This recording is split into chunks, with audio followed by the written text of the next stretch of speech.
Late 1999, Brisbane, Australia. Paul Le Roux steps out of a courthouse, clutching the divorce papers that mark the end of everything he built. The tech prodigy who once dreamed of reshaping the world is now broke, bitter, and burning with resentment.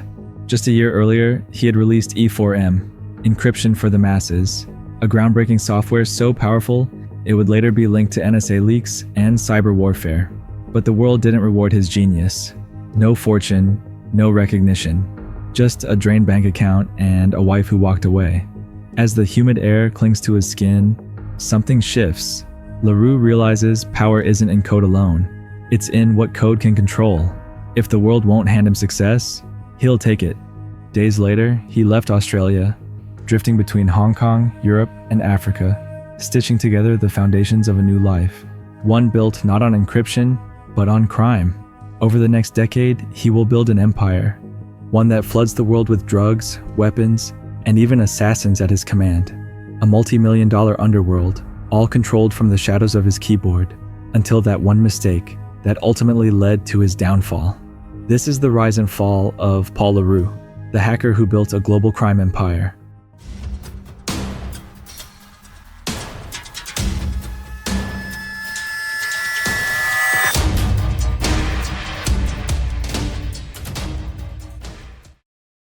Everyone who knew Paul Le Roux as a child described him as sweet, easygoing, and affectionate, a pure delight.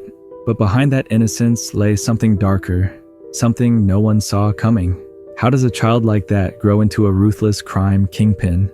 Paul was born on Christmas Eve, 1972, in Rhodesia, now Zimbabwe. His mother, unable to provide for him and gave him up for adoption in just 2 months. He was raised in the asbestos mining town of Mashava, before his family fled to South Africa in search of stability. Life wasn't easy, but Paul found his escape in computers. He was given his first computer in exchange for washing his father's car. From his initial glimpse at the screen, he was captivated by his ability to create worlds in code. By 16, his intelligence had outpaced his moral compass. When police raided his home for selling pornography, Paul's response was chillingly pragmatic. If he had been selling Bibles or school books, no one would have cared. To him, it was a money-making business, and he didn't care what the commodity was. That's where it all started. After that, he withdrew from the world, dropping out of school but excelling in programming. He completed a 1-year coding course in just 8 weeks. A family trip to the US at 18 broadened his vision. The technological possibilities he saw there planted a seed. A year later, he moved to London, where he dived into cybersecurity and took on programming jobs. In 1994, he met and married an Australian woman, following her to Sydney. His work in corporate banking and software development sharpened his skills in digital security and financial systems, skills that would later become the foundation of his criminal empire. By the late 90s, Le Roux had created an encryption program called E4M, allowing users to conceal entire hard drives. He released it for free, convinced that privacy in the digital age was a right for everyone.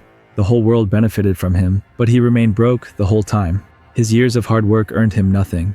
To make matter worse, even his marriage crumbled. He was completely devastated and drifted from country to country, Hong Kong, Rotterdam, taking freelance programming jobs and desperate to make ends meet. Back in South Africa, he launched a contract programming company called SW Professionals. He remarried, had a child, and always struggled to support his family. At that time, Paul seemed increasingly bitter that he'd released E4M for free. In the end, no one helped him, stole the code, and even abused whole situation. One of Paul's clients named Wilfried Hafner hired Paul to develop DriveCrypt, a product of Hafner's new company called SecureStar. One day, Hafner came to believe that Paul had incorporated some of his SecureStar code into his personal project. Hafner was furious and terminated Paul's contract. In 2004, a group of anonymous developers released a powerful free file encryption program called TrueCrypt, built on Paul's E4M. Hafner suspected that Paul was part of the TrueCrypt, but couldn't prove it. Whether he had a hand in TrueCrypt or not, Paul's financial situation was growing more desperate. Then, in 2003, while searching for his birth certificate, Paul discovered something that shook him to his core. His name wasn't listed. Instead, the document simply read, "Unknown." It wasn't just being adopted that haunted him. It was the idea that he had been a nobody. That realization ignited something in him, a relentless drive to be someone, to be known. And that's exactly what he became, though not in the way anyone expected. By 2003, the man who once championed privacy through free encryption software was plotting something far more lucrative. Paul Le Roux had begun methodically assembling the pieces of what would become a sprawling criminal enterprise, one built on the very technological expertise he'd cultivated over the previous decade. The origins of his pharmaceutical empire remain contested. DEA investigators would later suspect collaboration with his biological father, while his cousin Matthew recounted a different story. Le Roux traveling to Costa Rica to launch an online casino, where a local attorney introduced him to the far more profitable world of online pharmaceuticals. What's undeniable is the digital footprint he left behind. In early 2003, Le Roux began posting on internet forums seeking assistance to establish an American-based business. By December, he had registered rxpayouts.com and billrx.com under the alias George McKennett, using a Weston, Florida address. 6 months later, RX Limited emerged as a Hong Kong corporation, the cornerstone of what would become a $250 million annual criminal operation. This wasn't merely drug distribution, it was a sophisticated, vertically integrated system. Le Roux deployed hundreds of affiliate websites funneling orders for painkillers like tramadol and muscle relaxants to complicit pharmacies across America. Doctors were recruited with promises of easy money, rubber stamping prescriptions without ever examining patients. From nondescript pharmacies in places like Wisconsin, millions of pills shipped nationwide, financed through wire transfers from an intricate network of Hong Kong shell companies. For Le Roux, RX Limited was just the beginning. He leveraged his programming expertise to automate every aspect of the operation, from spam email campaigns driving customer traffic to encrypted communication systems coordinating his growing workforce.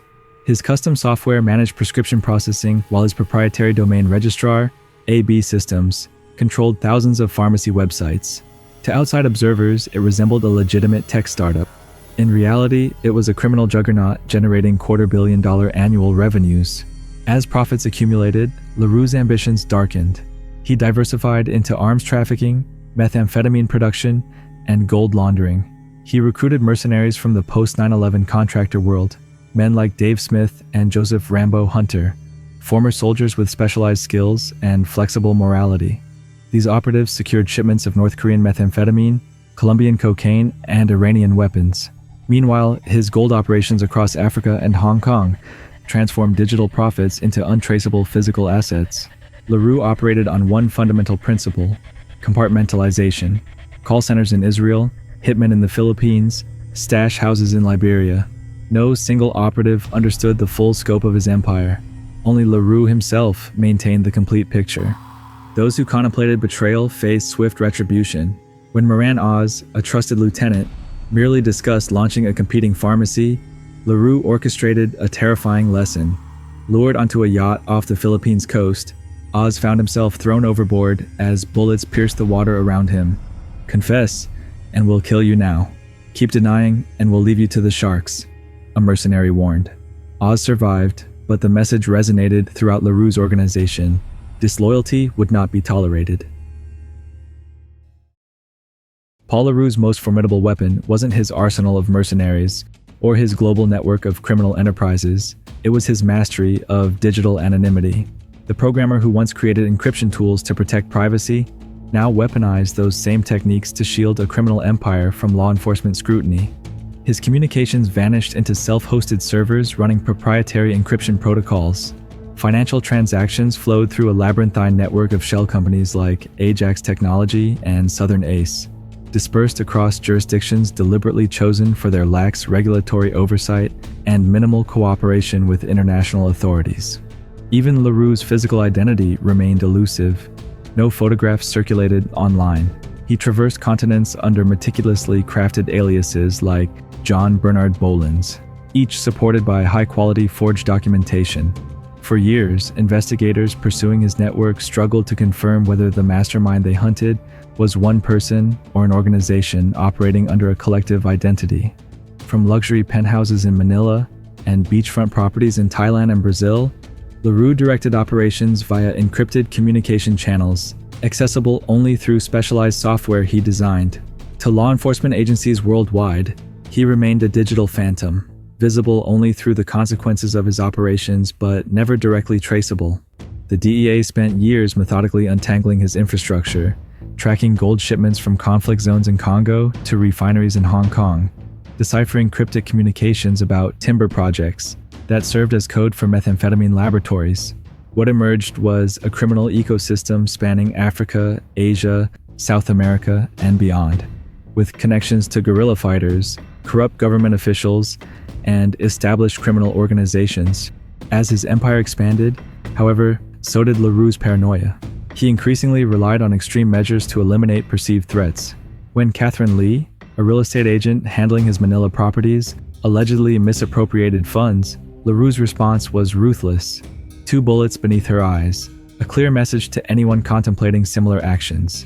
His security detail expanded to include former operators from elite military units, SAS, U.S. Army Special Forces, French Foreign Legion, patrolling his compounds with .22 caliber pistols, selected specifically for their effectiveness in close-quarter assassinations. These weren't mere bodyguards, but enforcers tasked with eliminating threats before they materialized.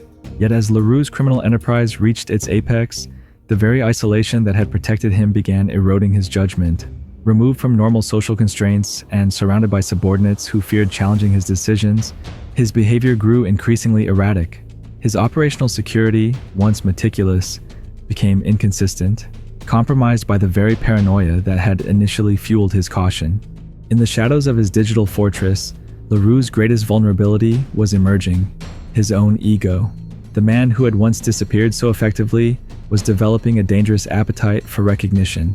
The nameless child, listed simply as unknown on his birth certificate, now craved acknowledgement of his criminal genius, a fatal weakness that would ultimately expose him to the authorities closing in on his operation.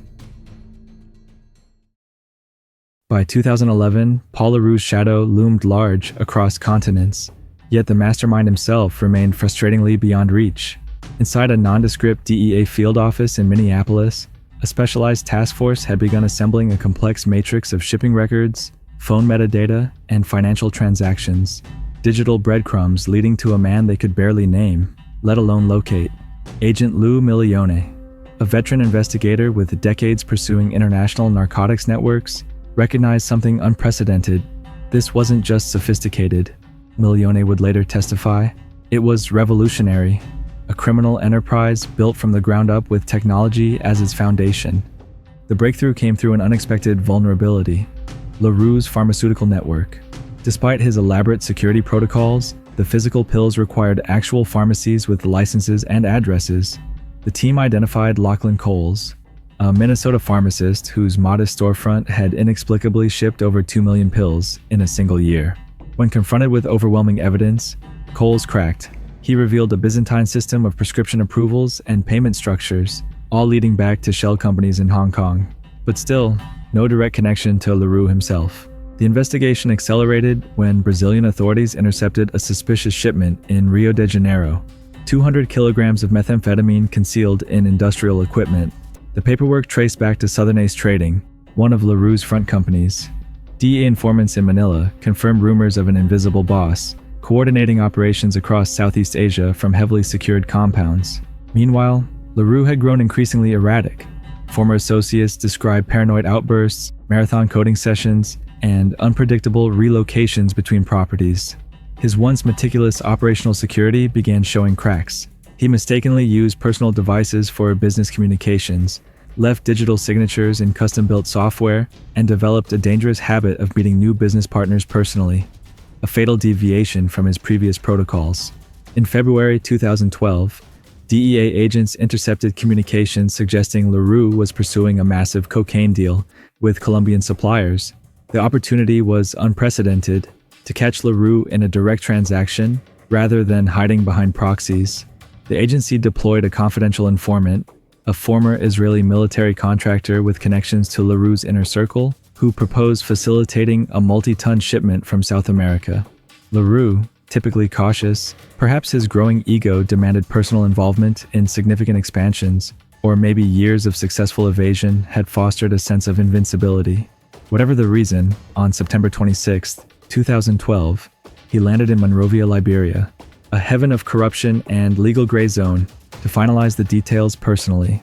What Le Roux didn't realize was that the Colombian representatives weren't cartel members, but undercover DEA agents. As he reviewed shipment logistics in a seaside hotel suite, Liberian security forces burst through the door.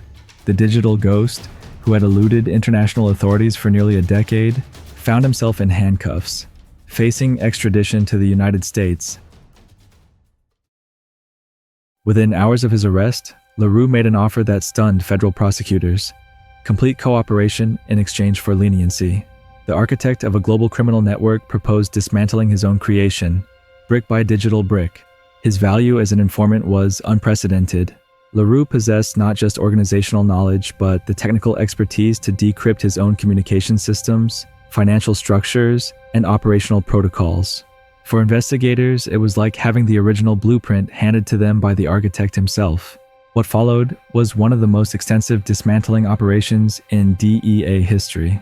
With Le Roux's guidance, authorities identified key lieutenants, safe houses, and stockpiles across 3 continents. Joseph Rambo Hunter, the former army sniper serving as Le Roux's head of security, was lured to Thailand and arrested for coordinating assassinations. In the Philippines, Bruce Ventura, who managed regional logistics, was apprehended while transferring weapons. Across Israel, Hong Kong, and Colombia, simultaneous raids targeted the infrastructure Le Roux had meticulously assembled. The technological architecture proved equally valuable. Le Roux provided access to encrypted servers containing customer data, financial records, and operational communications, a treasure trove of intelligence that not only substantiated existing cases but opened new investigative avenues. His cooperation revealed the full scope of operations previously unknown to authorities, including weapons deals with Iran and gold smuggling routes through Somalia. But as the criminal empire crumbled, a troubling narrative emerged about Le Roux himself. In debriefing sessions, he displayed neither remorse nor moral recognition. He described ordering executions with the same detached precision he applied to coding protocols. When discussing Catherine Lee's murder, he reportedly asked an agent, "Do you want the technical details or just the outcome?" This clinical detachment extended to his cooperation. Le Roux approached dismantling his network as a technical problem to solve rather than a moral reckoning. He guided investigators to associates he had worked with for years, with the same emotional investment one might have in deleting obsolete code. By 2014, most of Le Roux's major operations had been neutralized. Prosecutors estimated the total value of seized assets, including properties, bank accounts, gold reserves, and cryptocurrency holdings, exceeded $300 million. In judicial proceedings, the full measure of his criminal activities became public record. At least 5 confirmed murders, dozens of weapons shipments to conflict zones, massive narcotics distribution, and systematic corruption of officials across multiple governments.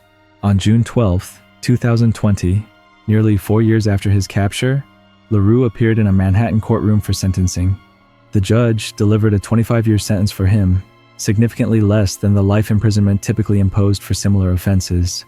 Perhaps the most telling assessment came from a DEA analyst who tracked Le Roux for years. He wasn't the first criminal to use technology, but he was the first technologist to completely reinvent crime. Le Roux didn't just adapt to the digital age, he exploited its fundamental architecture. The programmer who once felt unrecognized for his innovations ultimately achieved the recognition he craved, though not as the software pioneer he might have imagined, but as the architect of a criminal enterprise.